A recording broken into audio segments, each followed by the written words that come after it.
Hello, अस्सलाम वालेकुम। This is me Saqib Iqbal. बेटा, आपका टॉपिक आपके सामने है। ठीक है। हम कर रहे थे ट्रिग्नोमेट्रिक इक्वेशन का टॉपिक कर रहे थे, और लास्ट वीडियो को मैंने यहाँ पे स्टॉप कर दिया था। आप इसको यहीं से कंटिन्यू करते हैं। ठीक है। तो क्वेश्चन को हमने किस तरह सॉल्व करना था, हमने कहा था कि हमने साइन और कॉस के बारे में काफ़ी बात कर ली। अब जरा एक क्वेश्चन ऐसे करते हैं जो हमारे टेन के हिसाब से बात हो, ताकि हमारा जो सोल्यूशन सेट है वो टेन के हिसाब से आए। ठीक है। तो अब करते हैं क्वेश्चन।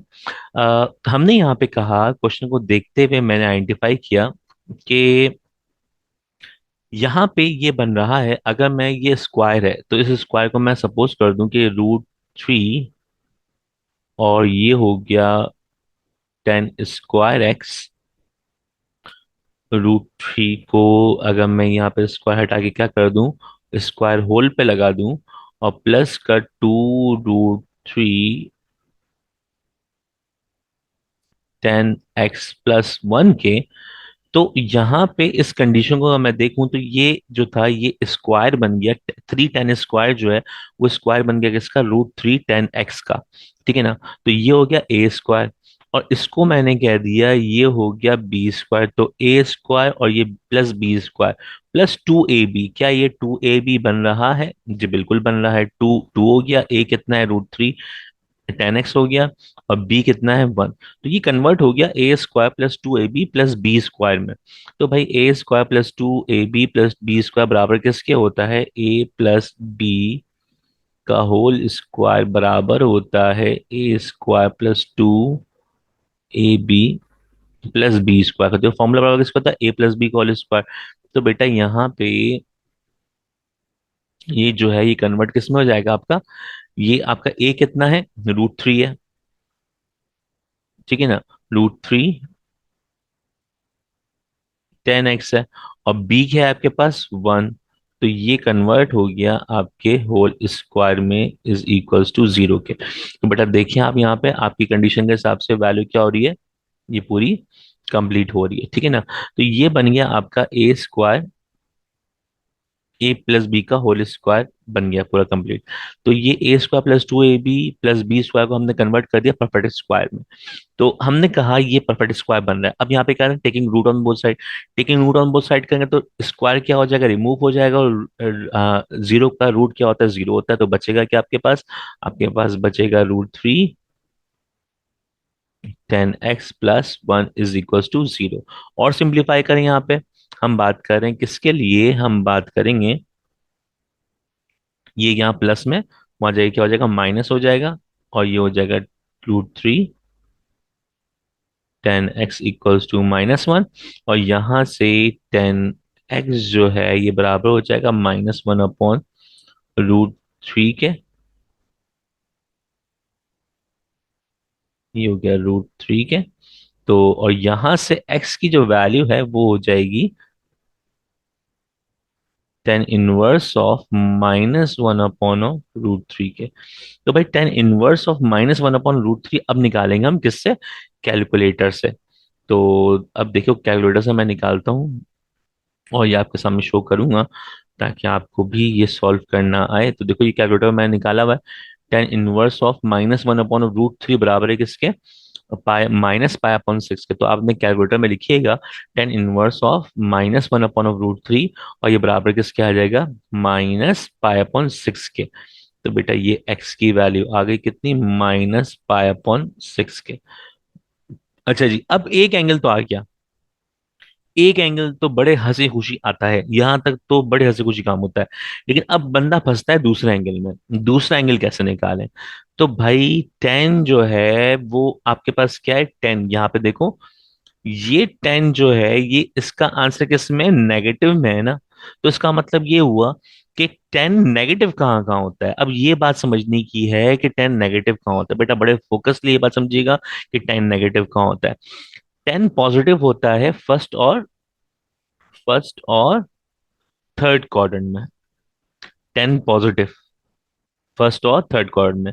10 नेगेटिव जो होता है वो आपका सेकंड और फोर्थ क्वाड्रेंट में होता है। ठीक है ना। 10 नेगेटिव कहाँ होता है, आपका सेकंड और फोर्थ क्वाड्रेंट में।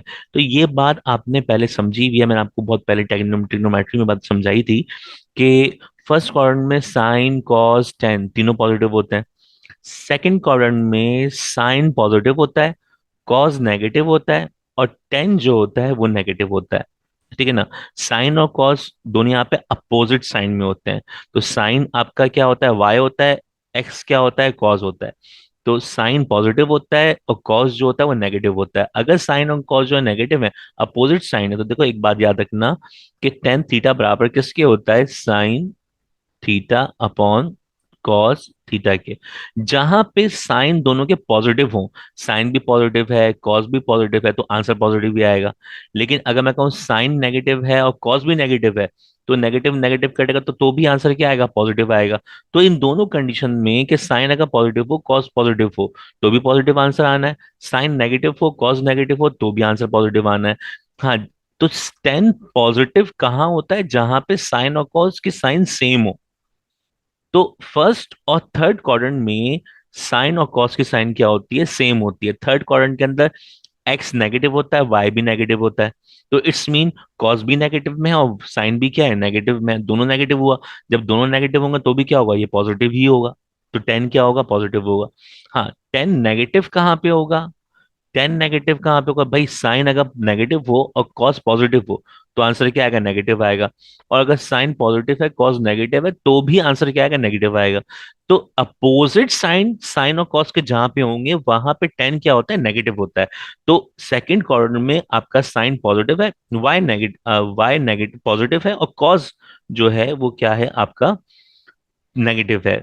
तो सेकंड क्वाड्रेंट में साइन और कॉस की साइन क्या होती है, अपोजिट होती है। इसी तरह फोर्थ क्वाड्रेंट में साइन और कॉस की साइन क्या होती है, अपोजिट होती है। जैसे यहाँ पे देखें, एक्स पॉजिटिव है और वाई क्या है, नेगेटिव है। तो X positive Y negative, opposite sign हो गए, अपोजिट हुआ तो क्या हो गया, टेन नेगेटिव हो गया। तो बस ये बात याद रखना कि जहां जहां पे साइन और कॉस सेम होते हैं, सेम साइन होता है, वहां टेन पॉजिटिव होगा। और जहां जहां पे साइन और कॉस की साइन अपोजिट होती है वहां पे टेन नेगेटिव होगा। तो फर्स्ट और थर्ड क्वाड्रेंट में सब पॉजिटिव है, और सेकंड और फोर्थ क्वाड्रेंट में टेन क्या है, नेगेटिव है। ठीक है। तो अब हमने एक बात बोली कि टेन नेगेटिव कहाँ कहाँ होगा। अब ये बताओ टेन नेगेटिव कहाँ कहाँ होगा। टेन नेगेटिव होगा आपका सेकंड क्वाड्रेंट में, और कहाँ होगा, आपके फोर्थ क्वाड्रेंट में। सेकंड क्वाड्रेंट के लिए आपने वैल्यू निकाली हुई है, एक वैल्यू आ गई है। तो दूसरी वैल्यू निकालने के लिए यहाँ पे जो हम फॉर्मूला अप्लाई करेंगे, वो फॉर्मूला अप्लाई करेंगे फोर्थ क्वाड्रेंट वाला। फोर्थ क्वाड्रेंट वाला क्यों, क्योंकि टेन नेगेटिव सेकंड और फोर्थ में होता है। तो सेकंड के लिए आपने निकाला हुआ है, और फोर्थ के लिए आप निकालने जा रहे हैं टू पाई माइनस थीटा के फॉर्मूले से। ठीक है, अब इसको और सॉल्व कर लेते हैं। तो ये हो जाएगा आपका क्या, माइनस पाई अपॉन सिक्स, तो ये ऐसे ही रहा। यहाँ पे हो जाएगा टू पाई माइनस थीटा, कितना माइनस थीटा कितना है यहाँ पे आपके पास, तो माइनस थीटा बेटा यहाँ पे आपके पास है माइनस पाई अपॉन सिक्स के। ठीक है, तो माइनस माइनस क्या हो जाएगा, प्लस हो जाएगा। अब ये प्लस सिक्स टू जा 12 हो जाएगा, 12 प्लस वन क्या हो जाएगा,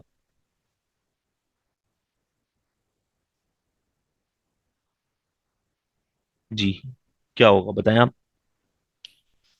अच्छा, अब यहाँ पे एक और जरा ये बात समझिएगा कि यहाँ पे आपकी जो एक वैल्यू आई थी, अच्छा यहाँ से जरा एक और बात समझिएगा, यहाँ पे एक और बात समझिएगा। यहाँ से मैं ये पूरा मिटा रहा हूँ क्योंकि जो है आपको एक बात और समझानी है मुझे, वो बात अभी मेरे दिमाग में आई, तो मैं समझाता हूँ आपको। देखो, यहाँ से आपने क्या आंसर निकाला था, कैलकुलेटर के अंदर आपने निकाला था माइनस पाई अपॉन सिक्स ना। तो नेगेटिव में एंगल नहीं आ सकता ना, नेगेटिव में एंगल नहीं आ सकता। तो आपका कैलकुलेटर से जो आंसर आया था वो आया था माइनस पाई अपॉन सिक्स ना। तो कैलकुलेटर से आंसर नेगेटिव का नहीं आएगा, नेगेटिव में आंसर नहीं हो सकता। तो इसका आंसर आपको पॉजिटिव चाहिए। इसका आंसर आपको क्या चाहिए, पॉजिटिव चाहिए। एक्स की वैल्यू आपकी ये आई है, लेकिन आपको ये एंगल नहीं चाहिए क्योंकि एंगल नेगेटिव में है, आपको पॉजिटिव चाहिए। तो इसका मतलब ये एंगल आपका एक्सेप्टेबल नहीं है, ये एंगल आपका एक्सेप्टेबल नहीं है। तो अब दूसरा एंगल निकालो। तो इसके लिए दूसरा एंगल क्या होगा, इसके लिए दूसरा एंगल आपका होगा क्या, तो एक तो हो गया जनरल एंगल। और हमने कहा था टेन नेगेटिव कहाँ कहाँ होता है, टेन नेगेटिव हमारा सेकंड में होता है और फोर्थ में होता है। तो सेकंड के लिए फॉर्मूला क्या होगा भाई, सेकंड के लिए फॉर्मूला होगा pi minus theta, pi minus theta. और फोर्थ के लिए क्या होगा, फोर्थ के लिए होगा टू पाई माइनस थीटा। ठीक है ना। अब थीटा जो है वो हम नेगेटिव वाला पुट नहीं करेंगे, हम पॉजिटिव पुट करेंगे। हम यहाँ पे नेगेटिव पुट नहीं करेंगे, यहाँ पे क्या करेंगे, पॉजिटिव पुट करेंगे। क्योंकि हमें हमें यहाँ पे एंगल नेगेटिव नहीं चाहिए होता, ये बात याद रखिएगा। तो थीटा यहाँ पे नेगेटिव नहीं आएगा, यहाँ पे जो भी एंगल आएगा यहाँ पे नेगेटिव पुट नहीं करेंगे, यहाँ पे क्या करेंगे, पॉजिटिव पुट करेंगे। तो क्या है पॉजिटिव, क्या है आपका पाई अपॉन सिक्स, तो यहाँ पर भी टू पाई माइनस थीटा की जगह पे क्या रखेंगे, पाई अपॉन सिक्स। तो ये हो जाएगा सिक्स वन जा six, six minus one is five, ये हो गया फाइव पाई अपॉन सिक्स। और दूसरा क्या आएगा, अब सिक्स टू जा ट्वेल्व, ट्वेल्व माइनस वन क्या हो जाएगा, इलेवन हो जाएगा। और ये इलेवन पाई अपॉन सिक्स हो जाएगा। तो इसका मतलब एक्स का जो आपका आंसर आया है वो आपका दो आंसर आया, कौन कौन सा आंसर आया, एक फाइव पाई अपॉन सिक्स का आया और इलेवन पाई अपॉन सिक्स का आया। तो भाई ये वाली बात दोबारा समझ लीजिएगा कि यहाँ पे हमने इसको कैलकुलेटर सॉल्व किया तो आंसर जो हमारे पास आया था वो क्या आया था, वो आया था माइनस पाई अपॉन सिक्स। तो हम यहाँ पे नेगेटिव एंगल नहीं पुट कर सकते। नेगेटिव क्यों नहीं पुट सकते, नेगेटिव पुट करेंगे तो माइनस माइनस क्या हो जाएगा, प्लस हो जाएगा। जैसा अभी मैंने इसको लिखा था फिर मैंने मिटाया उसको, तो मैंने देखा कि मैंने माइनस माइनस क्या हो रहा था, पॉजिटिव हो रहा था। तो मुझे वो एंगल नहीं चाहिए, मुझे नेगेटिव में यहाँ पे एंगल नहीं चाहिए, हमें क्या चाहिए होता है, पॉजिटिव में चाहिए होता है। तो पॉजिटिव में निकालने के लिए आप क्या करेंगे, अभी हमने बात बोली थी, क्या बोली थी हमने, ये बात हमने बोला था कि टेन नेगेटिव जो है वो कहाँ कहाँ होता है, सेकंड और फोर्थ में होता है। तो देखो सेकंड का एक फॉर्मूला अप्लाई किया यहाँ पे और एक फोर्थ का फॉर्मूला यहाँ पे अप्लाई किया।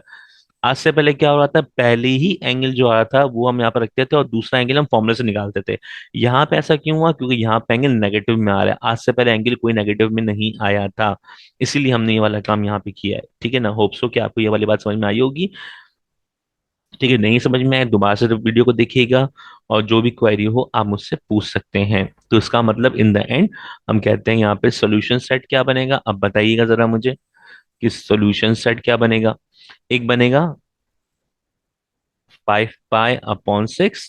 अब मुझे बताओ टू एन पाई आएगा या एन पाई आएगा, शाबाश एन पाई आएगा, क्यों, क्योंकि ये टेन का फंक्शन था। ठीक है ना, यूनियन दूसरा एंगल क्या है, eleven pi upon six plus यहाँ पे क्या आएगा, एन पाई आएगा। तो ये हो गया बेटा आपका आंसर। आई होप कि ये क्वेश्चन आपके समझ में आएगा, थोड़ा डिफरेंट है ये, लेकिन ये ऊपर वाली लॉजिक क्लियर होनी चाहिए, ये वाली लॉजिक क्लियर होनी चाहिए।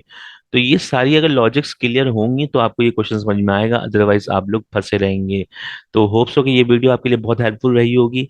अगर हेल्पफुल रही है तो काइंडली चैनल को सब्सक्राइब और लाइक जरूर कीजिएगा, और लोगों को शेयर कीजिए इसकी वीडियोस को, ताकि तमाम लोगों का फायदा हो। ठीक है, thank you so much for watching, take care, अल्लाह हाफिज, इंशाल्लाह मिलते हैं नेक्स्ट वीडियो में।